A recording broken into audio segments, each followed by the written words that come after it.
দর্শক, আপনাদের কি কখনো এমনটা মনে হয়েছে যে একজন মানুষ দীর্ঘদিন ধরে একটি রোগে কেন ভোগে? চিকিৎসা বিজ্ঞান এত উন্নত হবার পরেও এবং মানুষের অনেকটা নাগালের মধ্যে থাকবার পরেও দীর্ঘ সময় ধরে একটি রোগে ভুক্তভোগী হবার কারণ কি? অনেকগুলো কারণ রয়েছে, তবে এর মধ্যে খুব গুরুত্বপূর্ণ একটি কারণ চিকিৎসা ভীতি বা অপারেশনের ভয়। এই চিকিৎসা ভীতির কারণেই চট্টগ্রামের আকলিমা আপা দীর্ঘদিন ধরে কান থেকে পুঁজ পড়া, কানে কম শোনা এবং কানে শো শো শব্দ হওয়ার সমস্যায় ভুগছিলেন। ম্যালিয়াস ইএনটি স্পেশালাইজড হসপিটালে যেয়ে তিনি কিভাবে ভয়কে জয় করে চিকিৎসা নিলেন এবং এখন কেমন আছেন সেটি জানবার জন্য আমন্ত্রণ জানাচ্ছি জিটিভি আয়োজিত Malleus ENT specialized hospital limited presents let's talk with doctor Basudeb health শোতে। আপনাদের সাথে আছি আমি ডক্টর মারজান।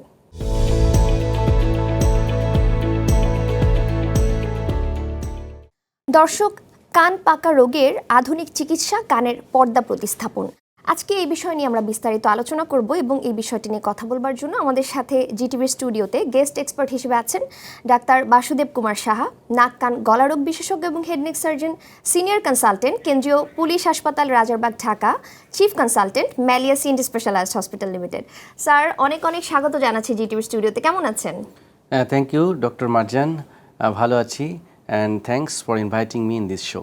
এবং প্রিয় দর্শক, বরাবরের মতোই আমাদের সাথে জিটিভির স্টুডিওতে আছেন একজন বিশেষ অতিথি। দর্শক, আমন্ত্রণ জানাচ্ছি সঙ্গীত শিল্পী মৌসুমী চৌধুরীকে। মৌসুমী আপু, কেমন আছেন? আপনাকে অনেক অনেক স্বাগত জানাচ্ছি। আলহামদুলিল্লাহ, আমি খুব ভালো আছি। স্যার, যেটা বলছিলাম, আজ আমরা আলোচনা করব কান পাকা রোগের একটি আধুনিক চিকিৎসা পদ্ধতি, যেটিকে আমরা কানের পর্দা প্রতিস্থাপন বলি। প্রথমে স্যার, আপনার কাছে একটু জানতে চাই, আসলে কান পাকা রোগটা কেন এত বেশি হচ্ছে আমাদের দেশে মানুষের, বা এর পিছনে কি কি কারণগুলো মূলত দায়ী? কান পাকা, এখানে কিন্তু একটা পাকা শব্দ যুক্ত হয়েছে। তার মানে কি, পাকা যে কোনো ফল থেকে যেমন রস নিঃসৃত হয়, ঠিক তেমনি কানের ভেতরে থেকে যদি রসালো কোনো কিছু বের হয়, কানের দিয়ে ডিসচার্জ বা ক্ষরণ বের হয় বা পুজ বের হয়, পানি বের হয়, সেই কন্ডিশনটাকেই সাধারণ জনগণ কান পাকা রোগ বলছে। কিন্তু এটার মেডিকেল টার্ম কিন্তু সেটা নয়। মেডিকেলি আমরা এই রোগটাকে বলছি ক্রনিক অটাইটিস মিডিয়া বা মধ্যকর্ণের প্রদাহ বা ইনফেকশন। তাহলে এই যে মধ্যকর্ণ শব্দটা আসলো, তাহলে কর্ণটা সম্পর্কে আমাদের জানতে হবে। এই জন্যই মৌসুমী আপু, আমরা চিন্তা করেছি যে সাধারণ জনগণ অনেক কিছুই জানে না, সেটাকে কিন্তু আমাদের জানাতে হবে।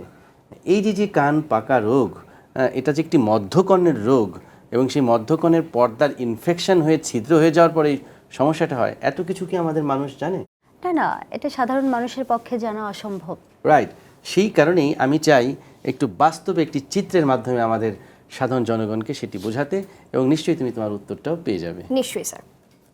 মানবদেহের একটি কানের গঠন এখানে মৌসুমী আপু আমরা দেখানোর চেষ্টা করছি। এই কানের তিনটি পার্ট থাকে।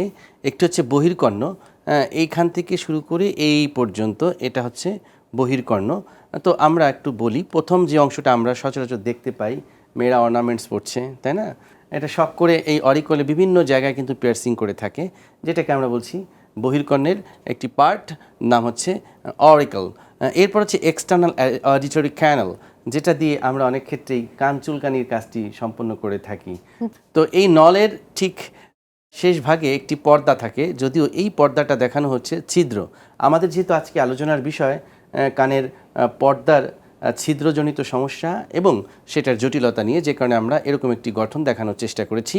এই পর্দার কাজ হচ্ছে, যখন কোনো শব্দ আমরা গ্রহণ করি, এই নল দিয়ে ঢুকে এই পর্দায় প্রথমে স্ট্রাইক করে, আর পর্দাটা তখন ঠিক এভাবেই ভাইব্রেট করে।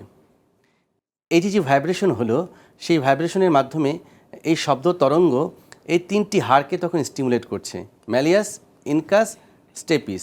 হাড়গুলো তখন ঠিক এভাবে করে এই ঢেউটাকে পাস করছে। কোথায় পাস করছে এবং স্ট্রাইক করছে? এই ককলিয়াতে। এই দেখুন, একটু শামুকের খোলসের মতন এভাবে সার্ক্লিক কতগুলো টার্ন রয়েছে। এখানে একটি গঠন রয়েছে যেটার নাম হচ্ছে ককলিয়া, এবং এই ককলিয়ার মধ্যে শ্রবণ কোষ থাকে, হেয়ার সেল বলছি আমরা, outer hair cell, inner hair cell. কি মেকানিজম খেয়াল করুন, এই শব্দ তরঙ্গটা স্ট্রাইক করার সাথে সাথেই এই কোষগুলোর মধ্যে এক ধরনের ইলেকট্রিসিটি প্রডিউস হয়, ইলেকট্রিক্যাল সিগন্যাল তৈরি হয়। সেই এটাকে আমরা বলছি অ্যাকশন পটেনশিয়াল মেডিকেলের ভাষায়। এই অ্যাকশন পটেনশিয়াল বা একটা সিগন্যাল বা বিদ্যুতের মতন এটি তখন এই যে নার্ভ দিয়ে, যেটাকে আমরা বলছি ককলিয়ার নার্ভ বা অডিটরি নার্ভ, এই নার্ভ দিয়ে আমাদের ব্রেনের অডিটরি সেন্টার বা শ্রবণ কেন্দ্রে চলে যায়। শ্রবণ কেন্দ্রে সুইচ অন করার সাথে সাথে আমরা শুনছি। তাহলে আমাদের পুরো শোনার কাজটি কিন্তু করছে ব্রেন, আর এই কানটা হচ্ছে বাহক। এই কানের মধ্য দিয়ে কতগুলো মেকানিজম ঘটে গেল। তার একটি গুরুত্বপূর্ণ জায়গা হচ্ছে পর্দা। মানে বিসমিল্লাহ যদি কারো গলদ হয়ে থাকে তাহলে তো অনেক জটিলতা হবে। তো এই যে পর্দা, ডক্টর মারজান তুমি আমার কাছে প্রশ্ন রেখেছিলে কিভাবে এই মধ্যকর্ণে প্রদাহ হয় এবং সেখান থেকে কান পাকা রোগ বা পুষ পানি ঝরে। তাহলে এই সেই মধ্যকর্ণটা, যেটাকে আমরা বলছি একটি ঘরের মতন, দেখো চারপাশে বাউন্ডারি। তো যে কোনো ঘরে থাকে কি একটা আবাসের জন্য, তাই না, মানুষ বসবাস করে, ঠিক তেমনি এই ঘরটাও জীবাণুদের জন্য একটি হিডেন প্লেস। এই ঘরের মধ্যে বিভিন্নভাবে জীবাণু ঢুকতে পারে। সেটা কি, এই যে মাঝখানে একটা পথ দেখা যাচ্ছে, এটাকে বলছি আমরা ইউস্টিশন টিউব, আর কানের নলও কিন্তু একটা পথ। মূলত এই দুই পথ দিয়েই কিন্তু মধ্যকর্ণের ভিতরে কিছু অর্গানিজম ঢুকতে পারে বা জীবাণু ঢুকতে পারে। এই জীবাণুগুলো হতে পারে কখনো কখনো ব্যাকটেরিয়া, কখনো কখনো ফাঙ্গাস, কখনো কখনো ভাইরাসও কিন্তু হতে পারে। তাহলে যে পথ দিয়েই হোক আমাদের এই মধ্যকর্ণের ভিতরে কোনো অর্গানিজম ঢুকে যায়, তখন সেখানে সে বসবাস করার জন্য সে বসে থাকবে এবং এরপর ধীরে ধীরে ধীরে ধীরে সে তার নিজস্ব বংশবিস্তার ঘটানোর চেষ্টা করবে। বংশবিস্তার ঘটানোর জন্য তো তার আহারের দরকার রয়েছে এবং সে তখন ইনফেকশন করবে। ইনফেকশন করতে করতে এই পর্দাটাকেই খেয়ে ফেলবে, তাই না? এই পর্দাটা তখন ড্রেস্ট্রয় হয়ে ছিদ্র হয়ে যাবে। এই যে দেখুন এখানে কিন্তু ছিদ্র হয়ে গিয়েছে। তো এখন একটি জীবাণুর সংক্রমণের ফলে একটা স্টেজ হচ্ছে পাস ফর্মেশন করা বা পুষ তৈরি হওয়া, সিক্রেশনস তৈরি হয়। সেই সিক্রেশন যখন এই মধ্যকর্ণের ভেতরে জমতে থাকবে, একটা পর্যায়ে যখন ভরে যাবে, তখন কিন্তু এই ছিদ্র দিয়ে এই নল বেয়ে আলটিমেটলি চুয়ে চুয়ে পড়বে নল ধরে। এটাই হচ্ছে ক্রনিক অটাইটিস মিডিয়া বা মধ্যকর্ণের স্থায়ী প্রদাহ, যেটাকে আমরা মেডিকেলের ভাষায় বলছি সিওএম, এবং সাধারণ জনগণ বলছে কান পাকা রোগ। তাহলে মৌসুমী আপু খেয়াল করুন, এটাই হচ্ছে ফাইনালি একটি সুস্থ কানের পর্দা বা একটি স্বাভাবিক কানের পর্দা, এবং সেটাই যখন জীবাণু দিয়ে সংক্রমণ হয় তখন এভাবে ছিদ্র হয়ে যায় এবং এই ছিদ্র পথ দিয়ে তখন এরকম এভাবে পুষ বের হয়। এই যে খেয়াল করুন, এটাকে বলছি আমরা অটোরিয়া বা কান দিয়ে পুষ পানি ঝরার কন্ডিশনটার নাম হচ্ছে অটোরিয়া। আমার মনে হয় আপনি এখন ক্লিয়ার। হ্যাঁ, ক্লিয়ার, বাট আমার প্রশ্ন একটা থেকে যাচ্ছে, সেটা যে এই যে কানের ভেতরে যে ছিদ্রটা হলো পর্দা, এই ছিদ্র কি রিপেয়ার করার কোনো প্রসেসিং আছে কি? এটা জানবার জন্যই আমাদের আজকের আয়োজনটি মৌসুমী আপু চমৎকার একটি প্রশ্ন করেছেন, তবে ছোট্ট একটি বিরতির পরে নিশ্চয়ই আমরা উত্তরটি জানব। প্রিয় দর্শক, ম্যালিয়া সিএনটি স্পেশালাইজড হসপিটালের সৌজন্যে দেখছেন let's talk with doctor Basudeb health show. আমাদের সাথেই থাকবেন, ছোট্ট একটি বিরতির পর ফিরে আসছি।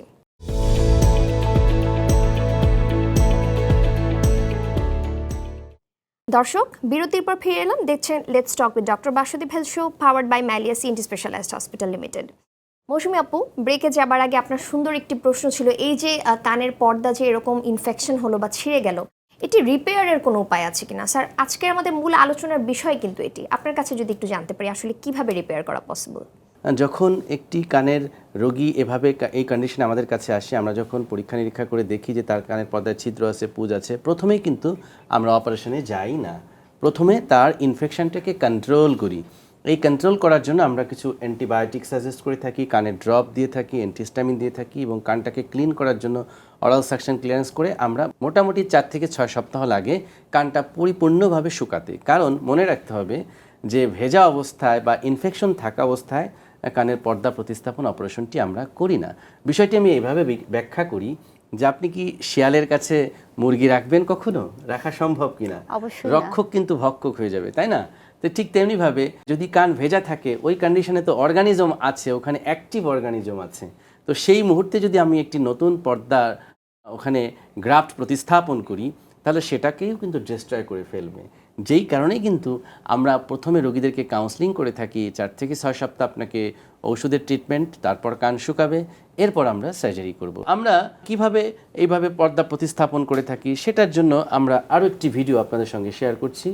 সেক্ষেত্রে মৌসুমী আপু এবং আমাদের সাধারণ দর্শকদের অনেক বেশি সহজ হবে বুঝতে বিষয়টি। যে খেয়াল করুন, এই হচ্ছে কানের একটি নর্মাল চিত্র, সেই চিত্রটি আলটিমেটলি ছিদ্র হয়ে গেল। ছিদ্রটা এখন আমরা রিপেয়ার করছি, এই পাশ দিয়ে আমরা একটা ইনসিশন দিচ্ছি, এটাকে বলছি পোস্ট অরাল ইনসিশন, এবং কানের ঠিক উপরে এই জায়গার থেকে আমরা একটি গ্রাফ তুলছি, সেই গ্রাফটাকে আমরা প্রসেস করছি। এই গ্রাফটাই মূলত আমরা ছিদ্রের তলদেশে প্রতিস্থাপন করব।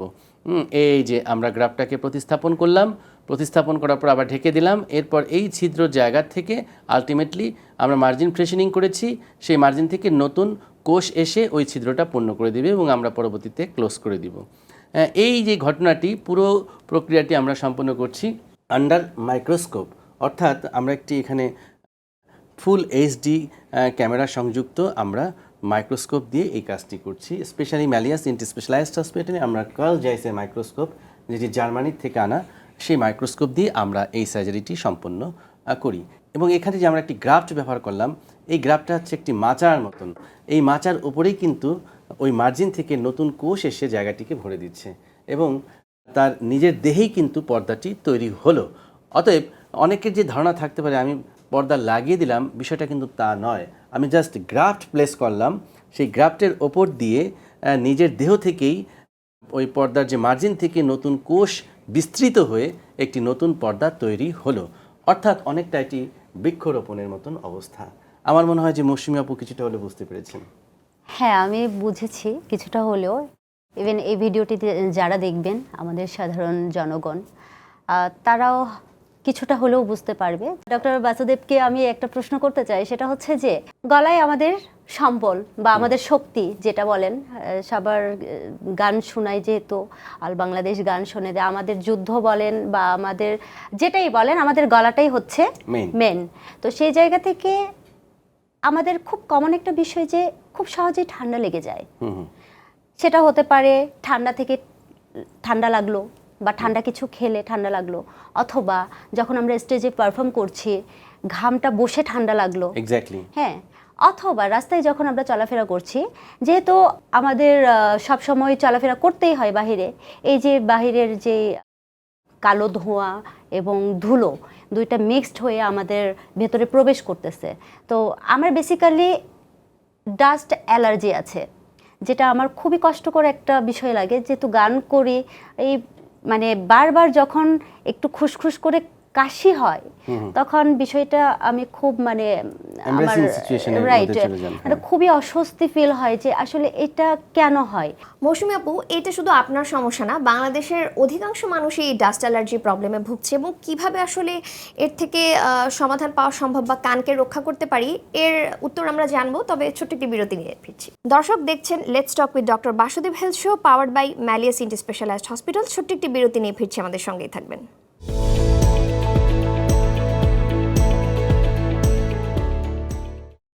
দর্শক, বিরতির পর ফিরে এলাম, কথা বলছি কানের পর্দা প্রতিস্থাপন নিয়ে let's talk with doctor Basudeb health শোতে, powered by Malleus ENT specialized hospital. Sir, বিরতির পূর্বে মৌসুমী আপুর অনেকগুলো অভিযোগ ছিল এই যে ডাস্ট অ্যালার্জিতে ভুগছেন, এর থেকে তিনি নিজের কণ্ঠকে বা কানকে কিভাবে রক্ষা করতে পারেন, এটা আসলে একটা জানবার বিষয়। অনেক অনেক ধন্যবাদ।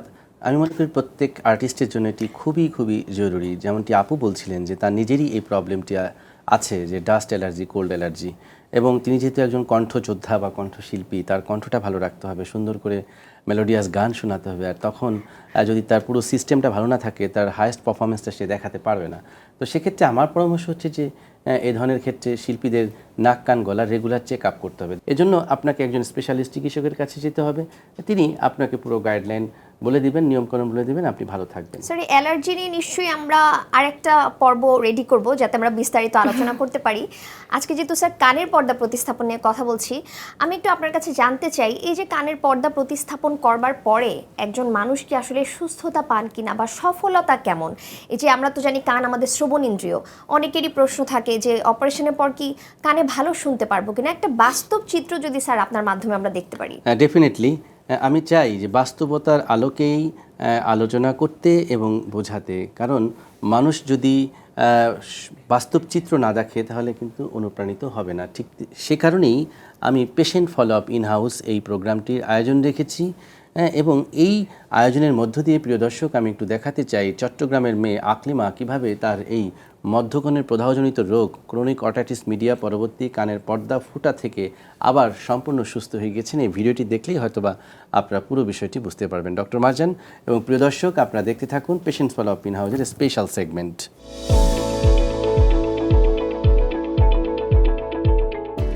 23 সালে প্রথম যখন আপা আমার কাছে আসে তখন তার কি কি সমস্যা ছিল সেটা একটু আপার মুখ থেকে আমি শুনতে চাই। পোঁচ পড়তো, পানি পড়তো, শুঁশু আওয়াজ হতো, মানে মাঝে মধ্যে কানটা ব্যথা করতো, এরকম আর কি।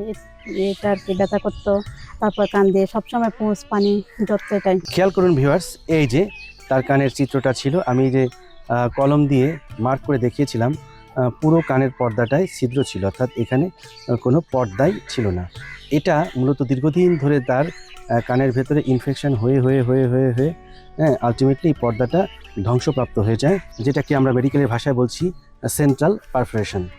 এবং এই পরীক্ষার পাশাপাশি আমি আপনার কানের একটা সিটি স্ক্যান করিয়েছিলাম, তাই না?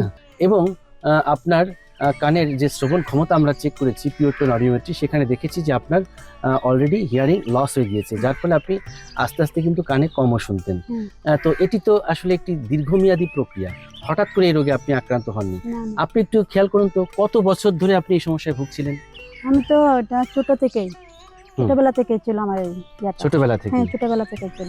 আচ্ছা আচ্ছা, তো তখন কি চিকিৎসা করা হয়নি? হ্যাঁ, করছি, অনেক করছি। যখন অপারেশনটা করতে বলছে, মানে আমি তো বইয়ে শেষ তখন। আচ্ছা তো না, এখানে কানটাও আর কি হবে, কি হয়ে যায়, সেটা তো আমি বইয়ে করি না। একদিন আমি ইন্ডিয়া যাওয়ার জন্য সবগুলা, মানে অলরেডি সবগুলাই প্রস্তুত।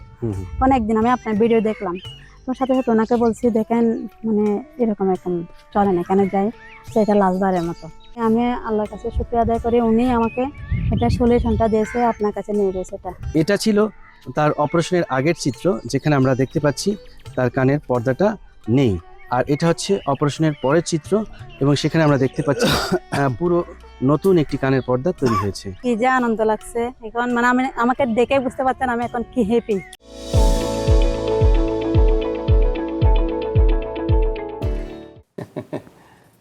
এই ভিডিওটি দেখে যেটা আমার কাছে মনে হলো যে একটা অঙ্গ পঙ্গু হয়ে যাওয়া অবস্থা, তো সেই জায়গা থেকে যে উনি এখন খুবই স্বাভাবিক, এবং যে আনন্দটা ওনার মধ্যে দেখলাম, আসলে সত্যি মানে এটা আমিও ভাষায় প্রকাশ হয়তো করতে পারছি না যে এতটা আনন্দ পাচ্ছে। আর থ্যাংক ইউ ডক্টর বাসুদেবকে, যে উনি এত সুন্দর একটা ভিডিও বার্তা সাধারণ জনগণের মধ্যে পৌঁছে দেওয়ার জন্য। মৌসুমী আপু, আপনি জেনে খুশি হবেন, আমাদের ডক্টর বাসুদেব স্যার যেমন একজন চমৎকার চিকিৎসক, চমৎকার গানও কিন্তু করেন, এটি হয়তো আপনার জানা ছিল না। তো যেহেতু একজন সঙ্গীত শিল্পী আর একজন চমৎকার গায়ক আমাদের সাথে আছেন, স্যার আজকে আপনার কোনো পছন্দের গান হবে কিনা, এটা আপনার উপর আজকে ছেড়ে দিলাম। আপনার পছন্দের গান মৌসুমী আপুর কণ্ঠে আমরা শুনবো। আমার একটি পছন্দের গানের রিকোয়েস্ট আপনার কাছে থাকবে, সেটি হচ্ছে কি দিয়া মন কারিলা। আপনি যদি মুখটা একটু ধরেন, আমি হয়তো একটু আপনাকে অ্যাসিস্ট করতে পারবো। দর্শক, কানের পর্দা আমাদের শরীরের খুব ছোট্ট একটি অংশ হলেও আমাদের শ্রবণের জন্য এবং শারীরিক সুস্থতার জন্য এর গুরুত্ব অপরিসীম। সুতরাং কানের যে কোনো ধরনের সমস্যা হলে অবহেলা না করে চিকিৎসকের পরামর্শ নেবেন, এবং আমাদের এই আয়োজনের মাধ্যমে যদি আপনাদেরকে একটু হলেও নিজের কানের যত্ন নিতে উদ্বুদ্ধ করতে পারি, তবেই আমাদের সফলতা।